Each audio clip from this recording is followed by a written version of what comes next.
tey ñu gis aussi ki nga xamante ni moom mooy Seny comme ni ñu ko waxee sànq Thierno Alassane Sall déposé na proposition de loi bi nga xamante ni moom la bëgg gars yi exécuté ko ndax nga ko jàngatee ndaxte ñi nga xamante ñoom ñoo nekk ci régime bi yàggoon nañ ko bëgg aussi ñu toog ba opposition déposé li ni mel ndax nga koy jàngatee. waaw mais d'abord damay nuyu ñi nekk ci internet bi surtout 365 qui est carrément dans l'émission à chaque fois mais xam nga dañ nekk ci benn contexte boo xam ni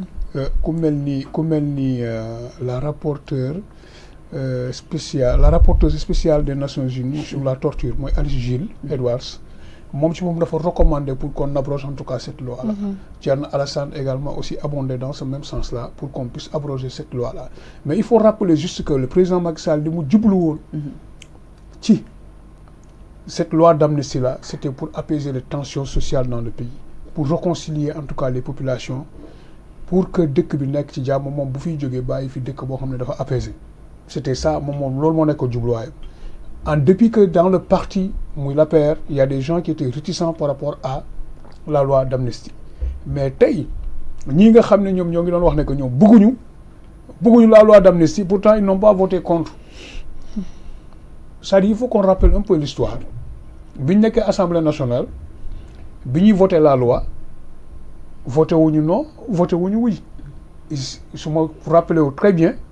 abstention lañ def. oui. du dëgg. waaye léegi ñoom ñoo ñëwaat après ne la non on ne veut pas de cette loi d'amnistie parce que machin truc lu ne wax nañ ko fi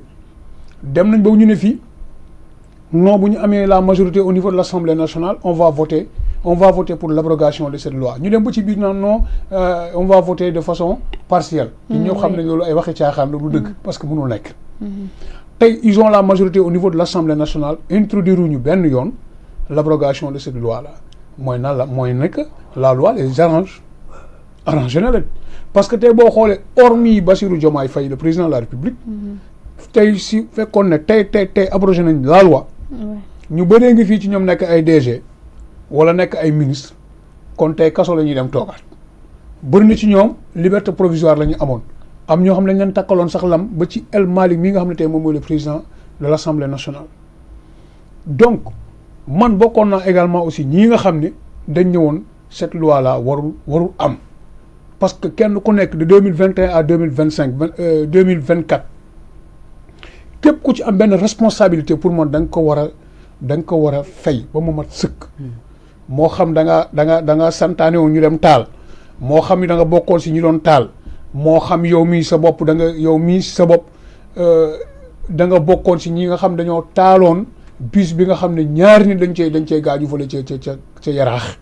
wala soit da nga bokkoon si ñu doon yàq BRT bi wala nga bokkoon ci groupe bi nga xamante ne ñoom ñoo demoon taali université bi wala da nga bokkoon ci groupe bi doon toj Auchan yi wala di toj Shell yi wala di agresser citoyens yi wala di taal magasin wu jàmbur yi wala di taal oto jàmbur yi ba dem ba di taal ay corbillard ci biir mosquée wala di taal këru jàmbur yi pour man kenn ku nekk dañ la war a situer ses responsabilités tey li lay woon ne que tey le gouvernement n'a aucune volonté pour que yëf yooyu noonu leer commencé na jël xaalisu réew mi nga xam ñu ñëpp a ko bokk mu koy jox ay nit bu fekkoon ne que ñoom bëggoon nañ la clarté dans cette histoire là je pense que waruñu woon dàmp kenn tant que lépp leeru parce que bu ñu nee les 2000 prisonniers politiques mais loolu waxi caaxaan la parce que am na ñoo xam dañoo def à côté ga léeg-léeg nga dégg ñu ne non diw deful diw ki am na ñu deful waaw da nga ne am na ñu deful mais waxoo ñëpp defuñu am na ñu def léegi ki def ñu jël 500 000 jox ko parce que dañ ko jàppee noonu ne rek prisonnier politique la c'est suñu xaalis alors que rien n'est clair on n'a pas la liste on ne sait même pas par quelle magie ils ont mené leur enquête pour établir une liste de gens qu'on doit indemniser en vertu de quoi te liste boobu noonu yow doo ci fekk mukk Farba Ngom mi nga xam dañoo taal këram liste boobu doo ci fekk mukk Me El Hadji mi nga xam dañ taal këram dugg ko saccagé këram doo fekk Yérim mi nga xamante ne Yérim Seck mi nga xam ne aussi dañ saccagé këram doo fa fekk ci liste boobu doo fekk ñi nga xam dañoo taal seen oto yi seen ay buntu kër doo ko fekk ko fa liste boobu noonu également aussi ñuy remboursé la mosquée nañ ko remboursé corbillard gisoo ko ci liste boobu ak ñeneen ak ñeneen ñoom Matar Ba ak ñeneen ak ñeneen ñoo xam ne xam naa leen am ñoo xam peut-être xaw ma leen amul kon donc ce gouvernement là n'a aucune volonté pour que véritablement que les choses soient très claires te ñoom actuellement ils ont tout ce qu'il faut pour faire en tout cas éclore la vérité mais duñ ko def kon tey Thierno Alassane bu jëlee engagement boobu. maintenant Thierno Alassane leur met face à leur responsabilité. tey ñoom bu ñu ko voté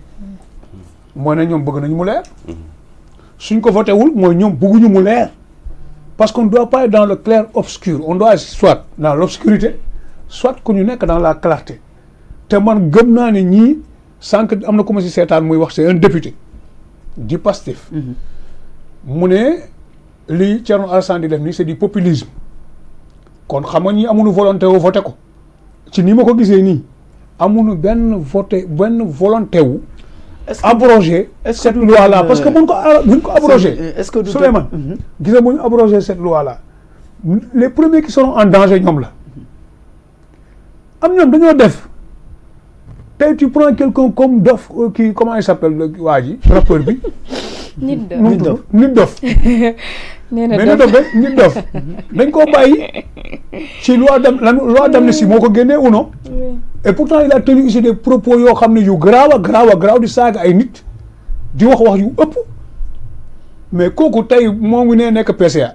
te bu ñu abrogé woon loi bi ñu jugé correct yi ñu ngi ko war a jugé kon du génn je prends juste l'exemple de cette personne là. est-ce que loolu tamit fekkee ne loolu lañ xam ak aussi risque yi nga xamante ni ñoo leen ci fekk moo tax ñu def li ni mel ñu jëm comme ñu xaar ba un certain opposant mel ni Thierno Alassane Sall parce que maa ngi dégg comme ni nga ko wax tout à l'heure ne ñoom Thierno Alassane Sall day def lu populisme pour que wan ne moom voilà lii yoon la mu dem yóbbu ko mais fekk ñoom ñu ngi si est-ce que tamit nekkul loolu lañ yaakaar. non gis nga xam nga ñun ce qu'on a ñun ban problème la ñu am. gars yi dañuy tëgg mbalax di fecc ngeros ñoom li ñu lay wax véritablement ak ñoom li ñu nekk di def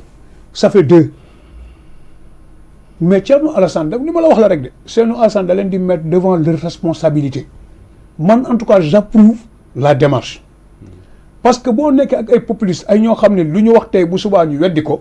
il faut nga leen di tiiñal te li leen Thierno Alassane def nii mooy tiiñal da leen tiiñal fu mu toll nii léegi nag à eux de voir c'est un couteau à double tranchant su ñu nee waaw am na luy dal seen kaw bu ñu ne déedéet les Sénégalais comprennent donc effectivement que ñii bëgguñu mu leer loolu moo fa nekk donc nag par conséquent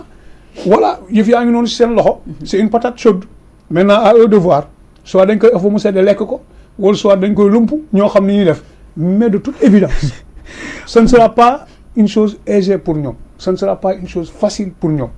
parce que ils sont habitués à nous dire des choses qu'ils ne font pas. Ils sont habitués à nous raconter des histoires à dormir debout. Ils sont habitués à nous raconter des légendes. Léegi nag ça c'est fini. Ils n'ont plus cette occasion-là. Maintenant, on va leur mettre devant les faits accomplis. D'accord. C'est comme la plainte également aussi de Ardo Gningue que j'applaudis à tes deux mains. Parce que véritablement,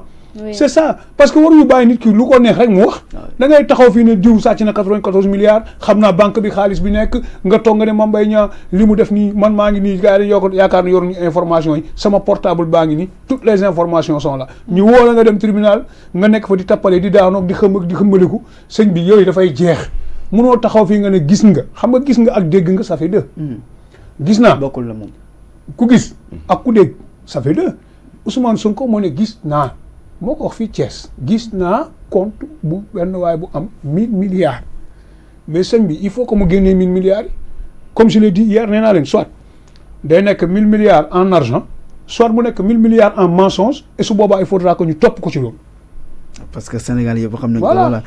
comme ni nga ko waxee rek xam naa ne patate bu tàng moom. patate bu tàng. neexul a lekk. d'accord.